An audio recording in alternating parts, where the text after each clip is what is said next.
नमस्कार। मेरे इस चैनल में आप सबका स्वागत है।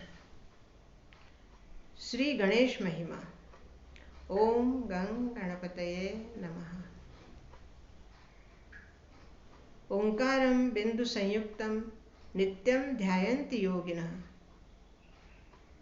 कामदं मोक्षदं चैव ओंकाराय नमो नमः। जी हाँ, आज हम इसी ओंकार की बात करेंगे। एक नाम ओंकार भी है श्री गणेश का। अब श्री गणेश को ये ओंकार नाम कैसे मिला, इसके पीछे की जो कथा है वो पहले हम सुनेंगे।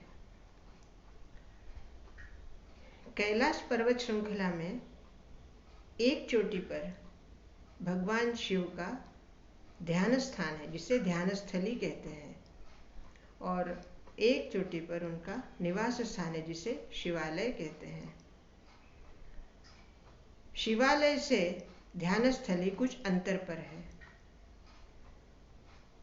यह कथा भगवान गणेश के बाल लीलाओं में से एक है। एक बार शिवालय में सुबह सुबह श्री गणेश प्रातः काल उठकर और भगवान शिव की ध्यान स्थली पहुँचे। वहाँ पहुंचकर उन्होंने देखा कि अपने स्थान पर भगवान शिव नहीं हैं, लेकिन उनका त्रिशूल और डमरू वहीं रखे हुए हैं। काफ़ी देर तक वो उस डमरू को देखते रहे और बाद में उन्होंने उस डमरू को लिया और वो मानस सरोवर की तरफ चल पड़े। मानस सरोवर पहुंचकर उन्होंने डमरू बजाना शुरू किया। डमरू बजाते बजाते वो उसमें लीन हो गए। ध्यान लग गया उनका डमरू की ध्वनि में। इधर शिवालय में गणेश जी का कहीं अता पता नहीं था। गणेश को देखा कि गणेश कहीं दिखाई नहीं दे रहे, और उसी समय नंदी भगवान शिव की ध्यान स्थली आए किसी कारणवश।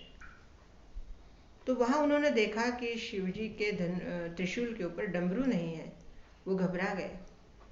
उन्होंने तुरंत पार्वती माता से कहा कि हे माते, भगवान त्रिशूल का डमरू कहीं नजर नहीं आ रहा, और जब भगवान आएंगे और उन्हें अगर डमरू नहीं दिखा तो वो क्रोधित हो जाएंगे। माता भी चिंतित हो गई। फिर गणेश को पूछा गया कि गणेश कहाँ है, लेकिन गणेश कहीं दिखाई नहीं दिए। तब सब लोगों को और भी चिंता होने लगी। थोड़ी देर इधर उधर ढूंढने के बाद कुछ ध्वनि सुनाई देने लगी, और वो ध्वनि तीव्र होने लगी। होते होते उस ध्वनि की आवाज़ पूरे ब्रह्मांड में गूंजने लगी। ब्रह्मलोक तक आवाज़ पहुंची, वैकुंठ लोक तक आवाज़ पहुंची, और पृथ्वी लोक में आवाज़, सब दूर इसकी आवाज़ पहुंच गई। और उस आवाज़ की दिशा में सभी लोग जाने लगे। मानस सरोवर पहुंचकर सबने देखा कि भगवान गणेश एक ऊंची चट्टान पर खड़े होकर और डमरू बजा रहे हैं, और उस डमरू की ध्वनि से ओंकार शब्द स्थापित होकर और आकाश में, अंतरिक्ष में सब दूर हो फैल रहा है। प्रत्येक ध्वनि के साथ ओंकार की उत्पत्ति और उसका स्थापित होना देख रहे थे सब लोग। सभी हर्षित थे, रोमांचित थे, और सबको बाल गणेश का कौतुक भी लग रहा था। धीरे धीरे ओंकार डमरू की ध्वनि से और ओंकार की ध्वनि दोनों की मिलने लगी, और ऐसे लग रहा था कि डमरू ही ओंकार स्वर का नाद कर रहा है। कुछ देर बाद ब्रह्मलोक से ब्रह्मदेव आए, वैकुंठ से श्री महाविष्णु आए, और भगवान शिव भी आ गए। सभी शिवगण, माता पार्वती और सभी लोग वहां आकर देखा कि ओंकार की उत्पत्ति हुई है। उसके बाद भगवान शिव ने कहा कि हे गणेश, तुमने इस प्रणवाक्षर को उत्पन्न किया है और यही प्रणवाक्षर आगे चल के सभी के लिए साधना का मर्म स्थान होगा, साधना का मर्म अक्षर होगा, साधना का मर्म शब्द होगा। पूर्ण रूप का ये ओंकार पूर्णत्व लिए हुए है, इसलिए और इसको तुमने उत्पन्न किया है, इसलिए आज से तुम्हारा एक नाम ओंकार रहेगा। ओंकार स्वरूप में तुम्हारी स्थापना हो रही है। सभी को खुशी हुई और इस तरह से ये ओंकार की उत्पत्ति हुई और श्री गणेश का एक नाम ओंकार पड़ा या ओम। अब हम इस ओम के बारे में जानेंगे कि असल में ये ओम है क्या।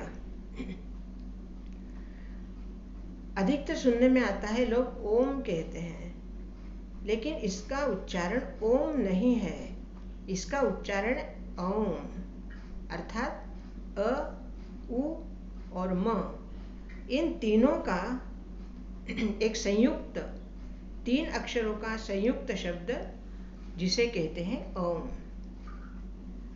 अ अर्थात आविर्भाव, उत्पत्ति, उत्पन्न, और ये ब्रह्मवाचक अक्षर है। उ अर्थात उठना, उत्कर्ष, उत्थान, प्रगति, विकास। उ अक्षर विष्णुवाचक है। म अर्थात मौन होना, शांति, लय, विराम और समापन। म अक्षर रुद्रवाचक है। इस तरह ब्रह्मा, विष्णु और महेश, इन तीनों का संकलन, इन तीनों का ही आधिपत्य, इन तीनों का ही स्थापत्य इस ओम में है। और अगर हम इसको नीचे से स्टार्ट करें, शुरू करें, तो अ अर्थात उत्पत्ति, जैसे मनुष्य का जन्म होता है, उत्पत्ति। फिर उसके बाद उ अर्थात उठना, विकास, और म अर्थात लय या जीवन का समापन। तो ये 3 सीढ़ियों को चढ़कर और हमें उस मोक्ष तक पहुंचना है, इसलिए ओंकार की साधना की जाती है। इन ओम की साधना में ही ब्रह्मा, विष्णु, महेश तीनों की साधना होती है। और इस प्रणवाक्षर को भगवान शिव ने गणेश को ये अक्षर, यह शब्द, ये पूर्ण रूप गणेश के नाम से उन्होंने गणेश को दिया है, इसलिए गणेश की भी पूरी आराधना इसमें होती है। तो ब्रह्मा, विष्णु, महेश और गणेश, इन चारों की उपासना सिर्फ ओम से होती है। शारीरिक रचना के अनुसार अगर हम देखें, अगर हम जीभ का प्रयोग ना करें और नाभि से लेकर कंठ और तालु से नासिका, वहां तक इसका सफर होता है। हम अ, उ, म इस तरह अगर हम कहेंगे तो नाभि से इसका उच्चारण करते हुए हम अनुनासिक म तक पहुंचते हैं, जिसमें जीभ का प्रयोग नहीं होता है, और वही सही उच्चारण है ओम का, औ, न कि ओम।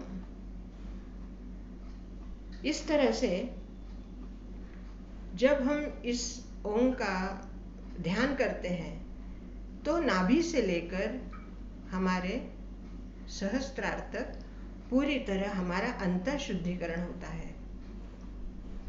और इसीलिए इस प्रणवाक्षर को किसी भी मंत्र, किसी भी जप, श्लोक, स्तोत्र सबके प्रथम इसे लगाया जाता है, अर्थात इसके उच्चारण के बाद ही किसी मंत्र का मंत्र बोला जाता है या स्तोत्र शुरू किया जाता है या कोई श्लोक बोला जाता है।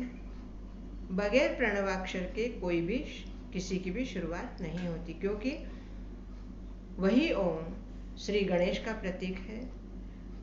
किसी भी शुभ कार्य में हम ओम को पहले स्थापित करते हैं, चाहे घर का शुभारंभ हो या किसी स्थान का शुभारंभ हो, कहीं भी हो, हर जगह पहले ओंकार को रक्त वर्ण अर्थात कंकु से, रोली से लिखा जाता है।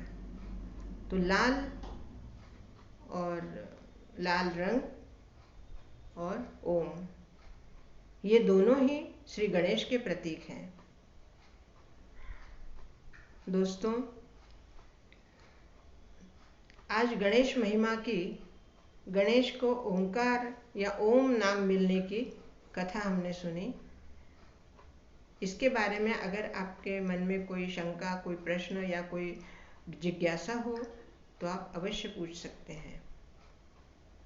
मेरे चैनल को सब्सक्राइब कीजिए, लाइक कीजिए, शेयर कीजिए और कमेंट्स अवश्य दीजिए, बेल बजाइए। बहुत बहुत धन्यवाद। जय गणेश।